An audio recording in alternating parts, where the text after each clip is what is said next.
Assalomu alaykum. Bugungi darsimizda VPR funksiyasidan to'g'ri foydalanishni o'rganamiz.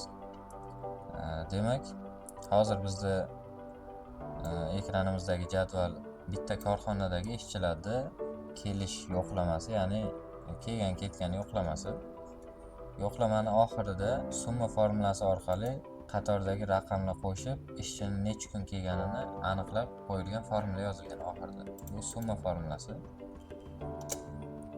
Xo'p, keyingisi ro'yxat yozilganiga bizaga ishchilarni ism familiyasi va necha kun kelgan kuniga qarab belgilangan oylik ko'rsatilgan. Ya'ni bir kunga 76.923 so'm beriladi har bitta ishchiga va 26 kun davomiga kelgani uchun 2 million so'm berilgan. Biz VPR funksiyasini hozir ustama ustuniga ishlatib ko'ramiz.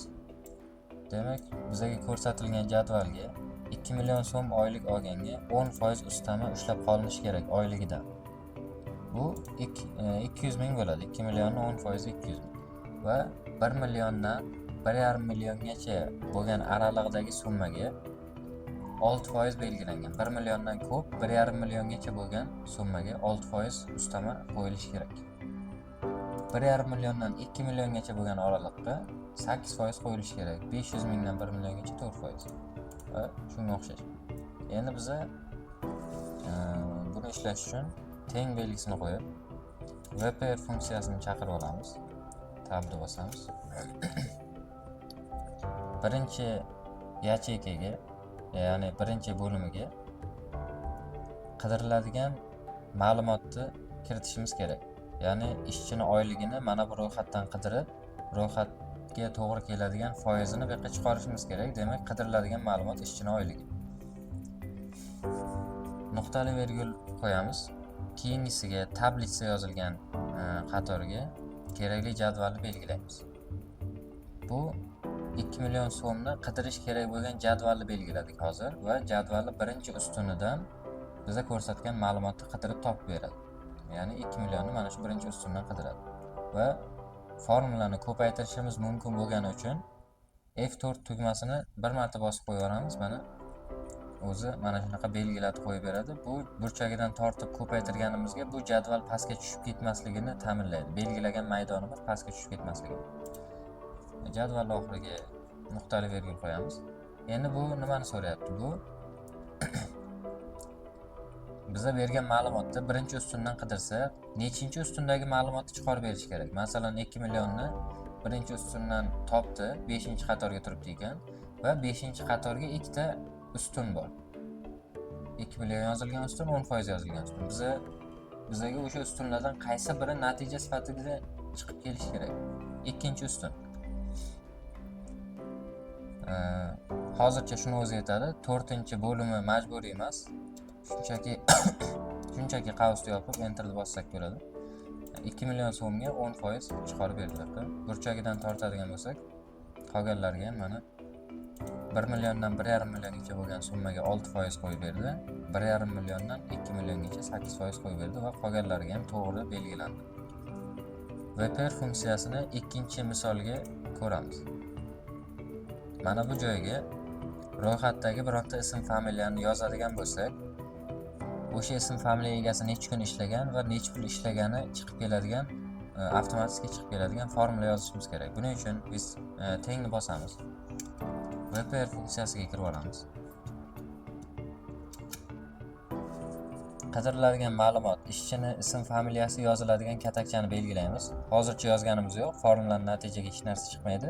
Yozganimizdan sirasi avtomatik o'zi chiqadi. Hozircha chiqmaydi. Nuqtali virgul qo'yamiz. Endi shu ism familiyani agar yozsak, qaysi maydondan qidirish kerak, qaysi tablitsadan? Ikkinchi, ya'ni ro'yxat listimizdagi tablitsadan mana shu joydan qidirish kerak. Ustun bo'yicha belgilashimiz ham mumkin agar jadval oxiri yo'q bo'lsa. Ya'ni ko'payib yana qo'shilib ketaveradigan jadval bo'lsa, ustun bo'yicha mana bunaqa qilib belgilab qo'ysak ham bo'ladi. Farqi yo'q. Nuqtali virgul qo'yamiz.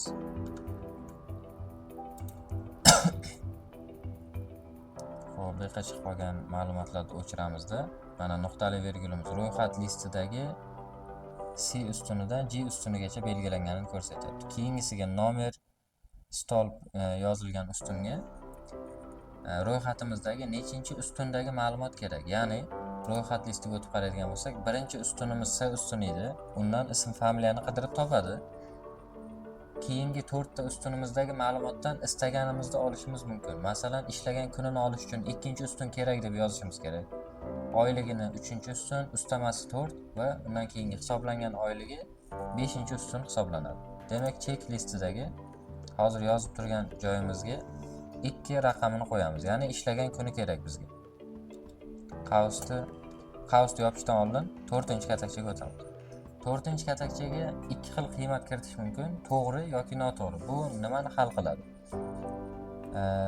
To'g'ri deydigan bo'lsak, ro'yxatdan biza bergan ma'lumotga o'xshash ma'lumotlarni ham chaqirib olib beriladi. Masalan, bir raqamini qidirayotgan bo'lsak, bir raqami chiqmasa, ro'yxatdan 2 raqamiga to'g'ri keladigan katakchani topib, bizga natijani chiqarib beradi. Ya'ni biza kiritgan ma'lumotga o'xshash ma'lumotlarni topib beradi. Lekin bizga aniqlik kerak bo'ladigan bo'lsa, biz bu yerga 0 raqamini qo'yamiz. Ya'ni biza ko'rsatgan ma'lumotni o'ziga o'xshash ma'lumot bor bo'lsa, natija chiqib keladi. O'zi yo'q bo'lsa, natijani chiqarib bermaydi. Xatolik bo'lmasligi uchun bu yerga 0 yozib qo'yishimiz kerak. Enter tugmasini bosamiz. Hozir biza kiritgan ma'lumot ro'yxatimizga yo'qligi uchun bu yerga hech narsa chiqmadi.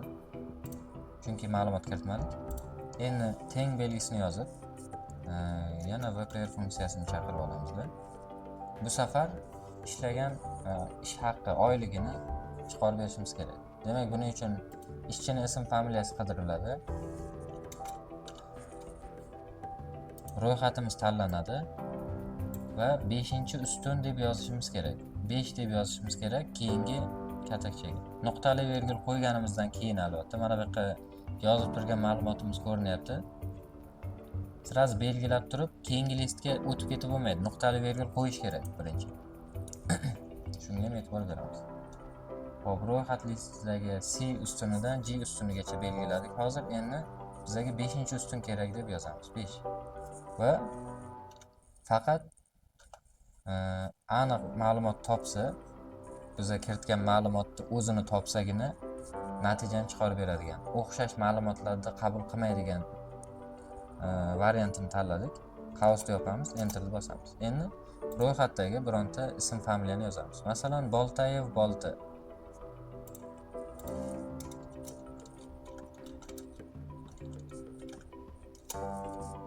kun ishlagan, 1.400.000 ish haqi olishi kerak. Formulamiz to'g'ri ishlayapti. Xo'p, endi Sobirov Sobir yozib ko'ramiz. 20 kun ishlagan, bu ham 1.415.000 olishi kerak. Hozirgi bilan bir xil bo'lmasin, mayli. Olimov Olim 5 kun ishlagan. 5 kun ishlagan, mana 370.000 olyapti. Formulamiz ishladi.